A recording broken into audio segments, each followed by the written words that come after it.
assalaamu calaykum.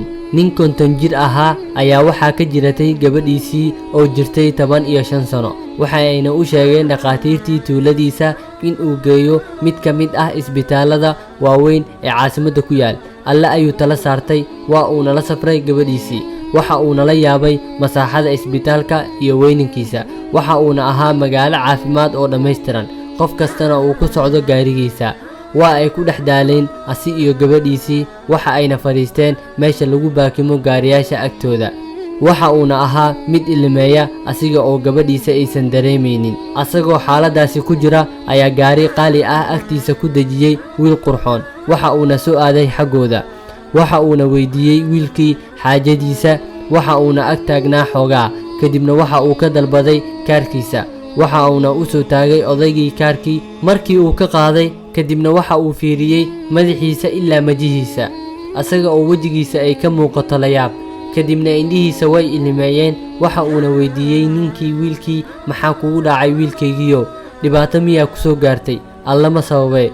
kadib markii uu xambaaray gabadhii ninka ayuu ku yidhi, maya, keliya waxaa i murjisay xaalkaaga, isoo raac adeer.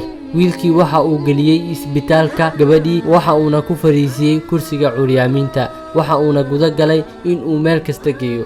dadka dhanna waa ay salaamayeen si qadarin iyo xushmad ay ku jirto. waxa uuna gabarta la wareegayay inta u dhexayso dhiig baarid, raajo iyo qaybta qaliinka guud. markii la gaaray 4 subaxnimo, gabadhii qaliinkii ayay ka soo baxday, waana lagu guulaystay. alxamdulilah. ninkii alle ayuu u mahadceliyey, wiilkiina waa uu u mahadceliyey, kaasoo ahaa dhakhtarkii ugu fiicnaa ee isbitaalka. waxa uuna ku yidhi, wanaaggaa ii samaysay ma ahan mid aan iloobi doono weligay inta aan noolahay. 3 maalin kadib waxa uu amray maamulihii isbitaalka in gabadha laga saaro isbitaalka. wiilkiina waxa uu ka codsaday odaygii gabadha in uu gurigiisa geeyo muddo isbuuc ah ilaa ay ka caafimaadayso, maxaa yeelay safarka waa uu dhib badan yahay, masaafadana waa ay dheer tahay. odaygii gabadhiisii waxa ay marti u ahaadeen 7 beri. wiilkii xaaskii doktorkana waxa ay ahayd mid u adeegta gabadha kulana dhaqantana naxariis. habeenkii ugu dambeeyey ayagoo wada casheenayo, ninkii ayaa waxa uu yidhi, ma cunaayo cashada ilaa aad ii sheegto qofka aad tahay. isbuuc ayaan kula joogay, mana ku garanayo. waxa uu wiilkii ku yidhi, adeer, haddii aad xasuusato 20 sano ka hor, aniga waxaan ahaa wiilkii aad siisay 10 shilin, aniga oo saaxiibkayga ku dhahayo sanadkaa roob ma da'in, dhulkana wax ma soo saarin. aabbahiina waa beerley oo faqiir ah, mana haysto waxa uu bishaan iga baxsho. anigana waxaan ku qasbanahay in aan ka tago waxbarashada sanadkan. markii aad imaqashay waxaa si dhaqsi leh jeebkaaga ugu soo bixisay lacagtii, waxaanay dhehday waxa ay kuu goysaa in aad ku iibsatid dhammaan qalabka madrasada.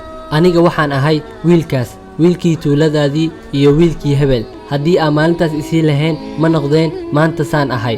waxaana mahad iska leh allihii qadaray in aan ku wanaajiyo. wallaahi adeer, haddii uu qof isiin lahaa keydka adduunka oo dhan, ma u farxeen sidii aan u farxay maalintii aad i caawisay.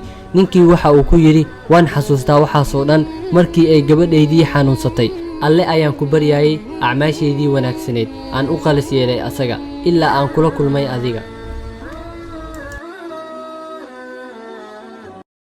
waa ku mahadsantihiin daawashadiina. fadlan haddaa ka heshiin muuqaalkan like saar saan u ogaano inta qof ee danaynaysa muuqaalada noocan oo kale ah. taasina waxa ay noo horseedaysaa in aan sii wadno muuqaalada noocan oo kale ah. fadlan haddii ay tahay markii kugu horreysay aad daawanaysid janalka cabdixaliim cali, fadlan subscribe saar si aad ula socotid waxyaabaha ugu dambeeya aan soo dhigi doono. fii amaanillaah, wassalaamu calaykum waraxmatullaahi wabarakaatu.